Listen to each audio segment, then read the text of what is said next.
Hi all, I'm Dr. Anusha, consultant dermatologist and cosmetologist at Sri Manju Hospitals. Basically, dermatology deals with diseases of the skin. We come across various skin diseases in different phases of life, like skin infections, eczemas, or psoriasis, and everybody has to deal with it. So we here at Manju Hospitals provide all the medical treatments, surgical treatments, and procedural treatments for various skin diseases like psoriasis, eczema, pigmentary disorders, and vitiligo.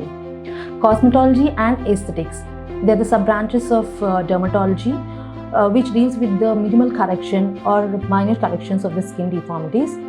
For example, we do surgical removal of the moles, or pigmentary disorders are dealt with chemical peels and lasers, and tattoo removal.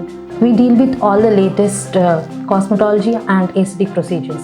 Aesthetics, on the other hand, is the beautification of the skin with the help of fillers and Botox. And winter care. Winter care is utmost important because on exposure to the cold, the skin dries up easily and cracks up. Especially winter care is important for children and elderly people where there are skin changes in elderly, like sagging of skin and dryness. So what we suggest as a dermatologist is moisturize well. That is the basic rule.